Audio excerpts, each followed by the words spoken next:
Hai guys, jangan lupa like, subscribe ya, gak ada ruginya kalian subscribe dan aktifkan loncengnya ya.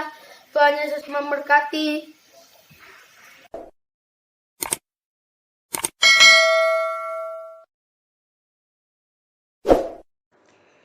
Selamat jumpa kembali dalam channel kami. Kami percaya bahwa kita semua ada dalam perlindungan Tuhan dan dalam segala anugerah dan berkat-Nya. Pada kesempatan ini, kami akan mendengarkan kepada kita sebuah renungan yang bertema derita yang membawa berkat. Ada orang yang menderita karena kesalahan dan kebodohannya sendiri. Ada pula yang mengalami kesulitan karena melakukan kebenaran. Namun apapun penderitaan saudara dan apapun yang menyebabkan penderitaan tersebut, bersyukurlah. Jika Anda menderita karena melakukan kesalahan, bersyukurlah. Karena itu berarti Tuhan membiarkan itu terjadi agar kita belajar dari pengalaman itu. Jika kita percaya bahwa Tuhan selalu mengasihi umat-Nya. Bisa kita lihat di dalam Wahyu pasal 3 ayat 19. Berkata demikian, barang siapa kukasihi, ia kutegur dan kuhajar, sebab itu relakanlah hatimu dan bertobatlah. Orang tua yang baik yang mengasihi anak-anaknya akan menegur anak-anaknya bila melakukan kesalahan. Dia menegur bukan karena membencinya, malah karena mengasihinya. Dia ingin anak-anaknya menjadi pribadi dan memiliki hidup yang lebih baik kelak. Saya teringat di dalam Mazmur pasal 119 ayat 67 berkata demikian, sebelum aku tertindas, aku menyimpang, tetapi sekarang aku berpegang pada janjimu. Tuhan mengizinkan penderitaan karena Dia ingin mengajari kita sesuatu, membentuk karakter kita, dan mempersiapkan kita agar kita siap menerima janji-janjinya. Saat kita berpikir bahwa Tuhan tidak menepati janjinya, sesungguhnya kita yang salah. Karena nyata kitalah yang belum siap menerima janjinya Tuhan. Ada banyak janji-janji Tuhan yang bisa kita temukan dalam Alkitab, yang pasti akan Dia genapi. Yang sering terjadi adalah bahwa kita belum siap menerimanya.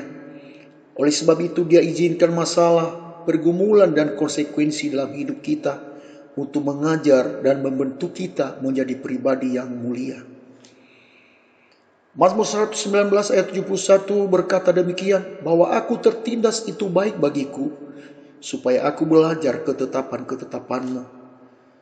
Karena itu membentuk melalui proses panjang bukan sesuatu yang instan dan sekali jadi.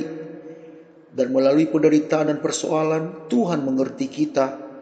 Sesuatu yang tidak bisa diselesaikan oleh hal-hal yang lain. Siapa yang tidak mau menjadi orang yang hanya mau membaca buku tentang kesabaran, bukan? Namun melalui cara-cara yang mungkin tidak nyaman, kita akan belajar sesuatu yang tidak akan dia peroleh melalui hanya membaca buku. Ketika Anda menderita bukan karena kesalahan Anda, atau malah menentang karena melakukan kebenaran, itu berarti Tuhan ingin lebih memberkati dan lebih menyatakan kuasa-Nya melalui kita. Ketika Daniel, Sadrak, Meshach, dan Abednego melakukan yang benar di mata Tuhan, namun Sadrak, Meshach, dan Abednego mengalami persoalan yang Tuhan izinkan dalam hidupnya. Tuhan uji ketaatan mereka kepada Tuhan, namun sebaliknya karena persoalan itulah Tuhan menyatakan kemuliaan-Nya atas Raja Nebukadnezar dan bangsanya itu. Dan Sadrak, Meshach, dan Abednego mengalami kuasa Tuhan yang tidak pernah dialami sebelumnya. Kita bisa melihat peristiwa itu dalam Daniel pasal 3 ayat 28. Demikian firman Tuhan, berkatalah Nebukadnezar, terpujilah Allahnya Sadrak, Meshach, dan Abednego. Ia telah mengutus malaikatnya dan melepaskan hamba-hambanya yang menaruh percaya kepadanya dan melanggar titah raja, dan yang menyerahkan tubuh mereka karena mereka tidak mau memuja dan menyembah Allah manapun kecuali Allah mereka. Ayat yang ke-29, sebab itu aku mengeluarkan perintah bahwa setiap orang dari bangsa, suku bangsa atau bahasa manapun ia yang mengucapkan penghinaan terhadap Allahnya Sadrak, Meshach, dan Abednego akan dipenggal-penggal dan rumahnya akan dirobohkan menjadi timbunan puing, karena tidak ada Allah lain yang dapat melepaskan secara demikian itu. Demikian juga Allah memberkati hidup Ayub 2 kali lipat setelah dia menderita sekian lamanya. Apakah Ayub menderita karena dia sudah melakukan kesalahan? Tentu tidak. Alkitab menjelaskan bahwa dia adalah orang yang saleh dan jujur. Ia takut akan Allah dan menjauhi yang jahat. Ayub pasal 1 ayat 1. Tuhan mengizinkan kemenangan atas Ayub karena Tuhan ingin lebih memberkati dan ingin menyatakan kuasa-Nya melalui hidup Ayub.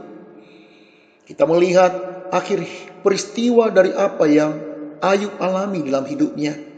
Di dalam Ayub pasal 42 ayat 10, demikian firman Tuhan. Lalu Tuhan memulihkan keadaan Ayub setelah ia meminta doa untuk sahabat-sahabatnya. Dan Tuhan memberikan kepada Ayub 2 kali lipat dari segala kepunyaannya dahulu. Jadi, apakah saudara dalam pergumulan hari ini? Bersyukurlah, karena Tuhan mengizinkan saudara melalui hal demikian. Tuhan sedang mengajar dan ingin menciptakan kita menjadi lebih baik daripada sebelumnya. Tuhan ingin memberkati dan menyatakan rencananya yang indah dalam hidup saudara. Tuhan Yesus memberkati kita sekalian. Amin. Maranatha.